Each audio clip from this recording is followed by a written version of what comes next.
अनिका, अनिका, अनिका, तुम सुन रही हो ना मेरी बात? तुम माँ बनने वाली हो अनिका। डॉक्टर की ये शब्द सुनते ही 18 साल की अनिका समझ नहीं पा रही थी कि वो आखिर प्रेग्नेंट कैसे हो सकती है। अभी तो उसकी शादी को 24 घंटे भी पूरे नहीं हुए थे। मिस्टर गौतम गुलेरिया, मैं समझ सकती हूँ कि आप दोनों इस वक्त परेशान होंगे, मगर आप लोग कोई भी फैसला ले उससे पहले मैं एक बात बता दूं, प्रेगनेंसी 4 महीने पार हो चुकी है, so abortion is out of question. Impossible doctor, आपसे कुछ गलती हुई है। मैं प्रेग्नेंट कैसे हो सकती हूँ? आज तक मुझे किसी ने छुआ तक नहीं। इसका जवाब डॉक्टर को नहीं, तुम्हें देना है, बेशर्म।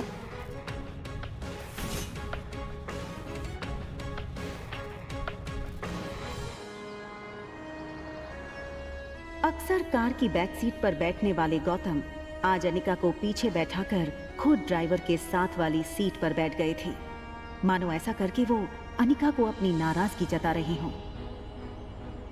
अनिका जानती थी कि एक बेटी होने के नाते आज उसने अपने पिता को दुनिया का सबसे बड़ा दुख दिया था, एक बिन ब्याही मां बनकर। इतना दुख उन्हें अनिका की मां के गुजरने पर भी नहीं हुआ होगा। अनिका को ऐसा लग रहा था मानो आज मनाली का हर इंसान उसे सवालिया नजरों से बस एक ही सवाल पूछ रहा हो कि कौन है इस बच्चे का बाप। लेकिन इसका जवाब तो अनिका के पास भी नहीं था। गुलेरिया हाउस ब्रिटिश के जमाने का मकान था। कहा जाता था यहाँ इंग्लैंड के अधिकारी वेकेशन मनाने आते थे, लेकिन अच्छे से मेंटेन न करने की वजह से पिछले कुछ सालों से थोड़ा बंजर सा लगने लगा था।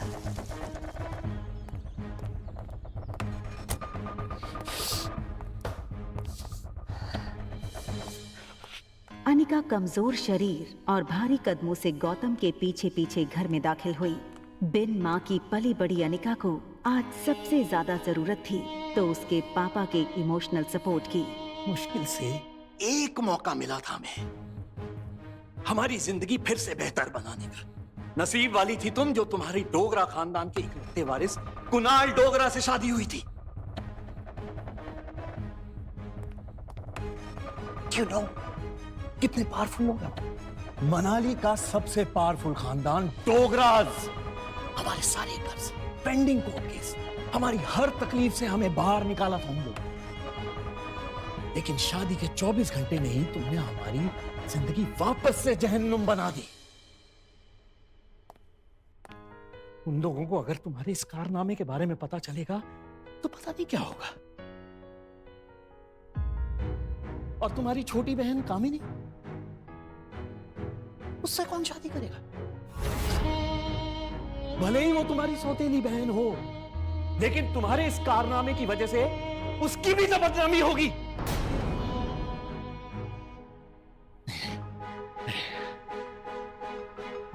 जब तक ये मामला खत्म नहीं हो जाता मैं कामिनी को और तुम्हारी मां मनीषा उसके भाई के घर भेज दूंगा। लेकिन आज नहीं तो कल सबको पता चल ही जाएगा। आज तुम भी अपनी मां के साथ ही। अनिका वो सुन चुकी थी जो गौतम कहते कहते रुक गया था। अगले दिन सुबह गौतम ने घर में लगे सारे सीसीटीवी के पिछले 5 महीने की फुटेज को खंगाला और बारीकी से देखने के बाद वो हैरान रह गया था कि पिछले 5 महीनों से छोटी मोटी बीमारी के चलते अनिका घर के बाहर कहीं गई ही नहीं थी। ये देखकर गौतम का गुस्सा अब आश्चर्य में बदल गया। उसे इतना तो समझ आ गया था कि कहीं कुछ तो गड़बड़ थी। जल्द ही अनिका की देखभाल के लिए एक नर्स रखी गई। लगातार देखभाल और दवाइयों से अनिका की सेहत में काफी सुधार आया। 4 महीने बीत चुके थे, लेकिन साथ ही साथ उसे ये बात रोमांचक कर रही थी कि उसके अंदर एक नन्ही सी जान पल रही है जो सिर्फ और सिर्फ उसका होगा। अनिका अपनी छोटी सी दुनिया में लगभग सब कुछ भूल चुकी थी। न वो किसी से मिलती, न कोई उससे मिलता।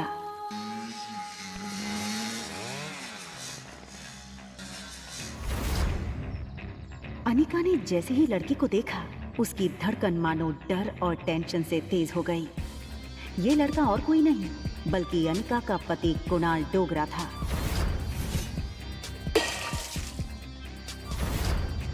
कुणाल की शादी अनिका से भले ही उसकी मर्जी के खिलाफ करवाई गई थी, लेकिन अपनी बीवी की कोख में किसी और का बच्चा देखना कोई भी मर्द बर्दाश्त नहीं कर पाए। कुणाल शादी के मंडप से सीधे दिल्ली अपने कॉलेज की पढ़ाई करने चला गया था और वहीं पहुंचकर शादी के दूसरे दिन उसे अनिका की प्रेगनेंसी की खबर मिली थी। अरे कुणाल बेटा, आज अचानक से तुमने फोन किया कि तुम्हारे कॉलेज की तुम्हारी छुट्टियां शुरू हो गई क्या? कमाल है, 4 महीने के बाद मैं घर आना, अपने दामाद को इस तरीके से वेलकम करेंगे। और वैसे भी बहुत कुछ बदल गया है अब यहाँ पे।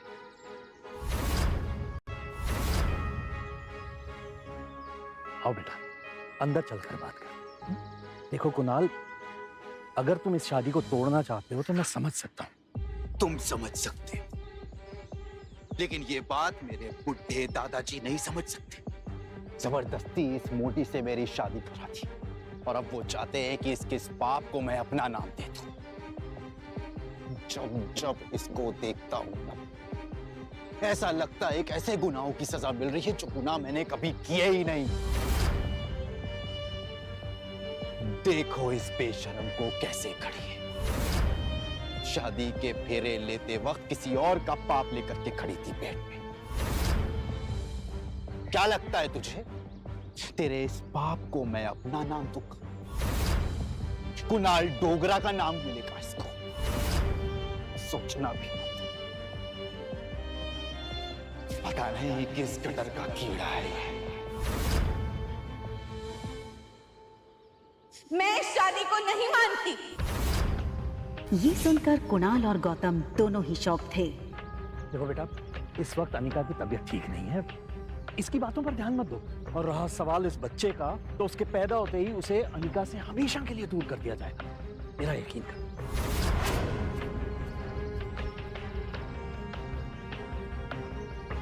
ठीक उसी पल अचानक से अनिका के पेट में जोरों से दर्द शुरू हो गया। दर्द के मारे एक झटके में अपनी पीठ के बल गिरी।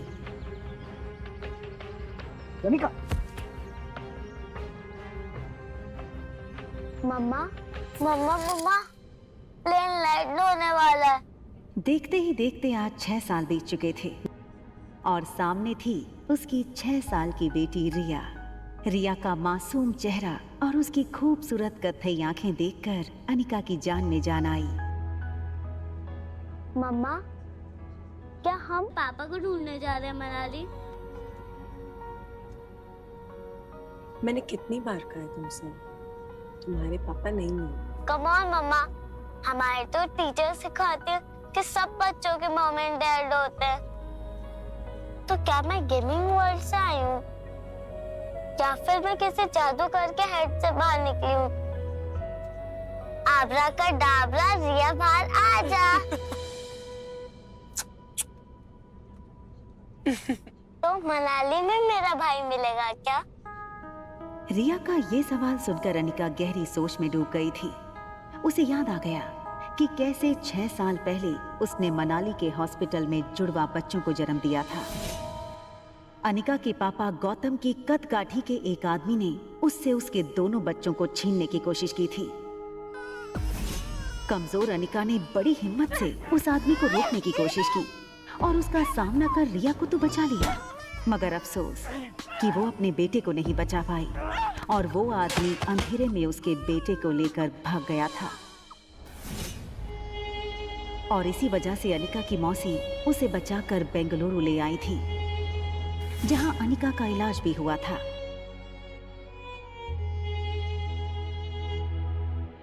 हालांकि इन 6 सालों में अनिका पूरी तरह से बदल चुकी थी।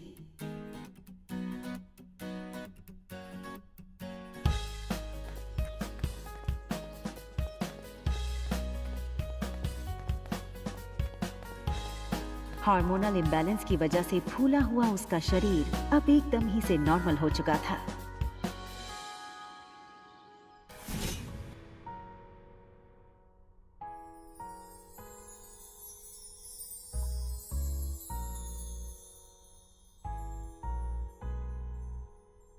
कितनी खूबसूरत लग रही हो तुम। मनाली में तो लोगों के होश उड़ जाएंगे।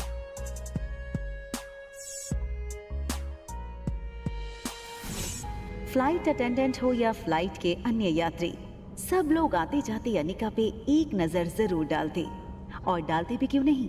शिफॉन की साड़ी में अनिका किसी भी फिल्मी एक्ट्रेस से कम नहीं लग रही थी। Excuse me, ma'am.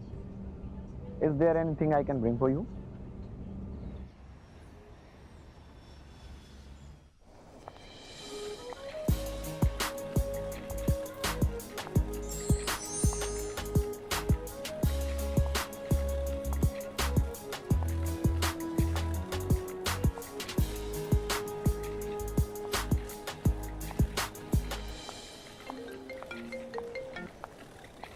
हेलो पा। कुणाल तुम्हें लेने एयरपोर्ट आ रहा है, तुम उसके साथ सीधा घर आना। यहाँ पहुँचते ही तुम्हें 2 पेपर्स पे साइन करना है, एक डिवोर्स पेपर और दूसरा वो। इतना कहकर गौतम अटक गया और फिर कुछ सोचकर उसने आगे कहा, खैर तुम घर आओ, यहाँ पहुँचते ही मैं तुम्हें सब समझाता हूँ।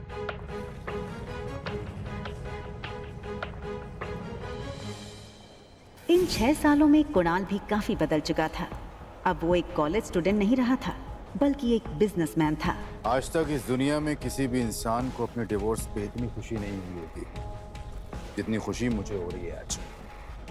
कैसे भी करके आज इस मोटी से ना अपने डिवोर्स पेपर पे साइन करवा लूंगा। आप फिक्र मत कीजिए सर, आज मैं सुबह सुबह माता के दर्शन करके निकला हूँ और मैंने भगवान से प्रार्थना की है कि आज आपकी हर मनोकामना पूरी। आप चिंता मत कीजिए, आज आपके पेपर साइन हो ही जाएंगे। अच्छा सुन, जब जब मैं उस मोटी को देखता हूं ना, मेरा मूड ऑफ हो जाता है। आज मेरा मूड अच्छा है और दिन भी, तो अपना मूड ऑफ नहीं करना चाहता हूं मैं। एक काम कर, घूम के खड़ा हो जाता हूं। भले उसने तुझे नहीं देखा है, तेरे हाथ में जब ये बोर्ड देखेगी तो तेरे पास खुद ब खुद चली आएगी। सीधा कर ले बोर्ड को।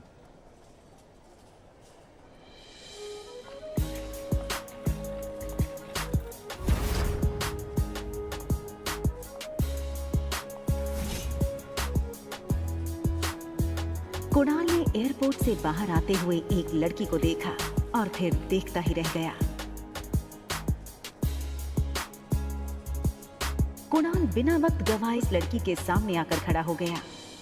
अनिका एक पल के लिए सहम गई और उसे लगा कि पहले की तरह कहीं कुणाल उसकी फिर से इंसल्ट ना कर दे, और इसीलिए अनिका सीधे कुणाल को थप्पड़ जड़ देना चाहती थी, मगर वो अपनी बेटी रिया के सामने कोई तमाशा नहीं करना चाहती थी। Hi miss gorgeous. अब लगता है मनाली में आप पहली बार आई हैं, क्योंकि अगर आप पहले आई होती तो ये पॉसिबल नहीं कि आप मेरी नजर से अननोटिस होती। टैक्सी। टैक्सी की क्या जरूरत है? आप कहिए, जहां कहिए वहां मैं आपको ड्रॉप कर सकता हूं अपनी कार से। इफ यू अरे ये छोटी सी गुड़िया कौन है? हाँ, लगता है ये आपकी छोटी बहन है।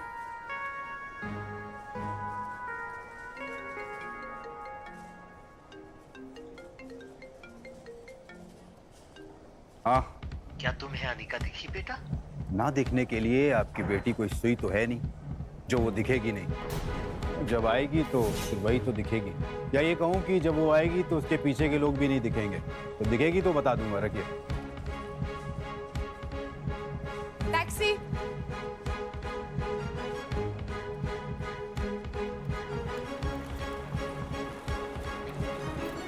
टैक्सी वहां से निकलने ही वाली थी कि तभी कुणाल ने टैक्सी रोकी।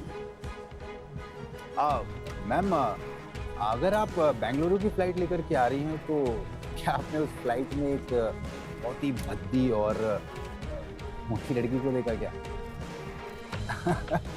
एक्चुअली वो ना 6 साल पहले 120 किलो की थी। तो पक्की बात, डबल सेंचुरी मार चुकी होगी। आपने नहीं देखा? आप अपना नाम तो बता दीजिए। ये सुनकर अनिका ने बिना किसी भी हाव भाव से धीरे से कहा,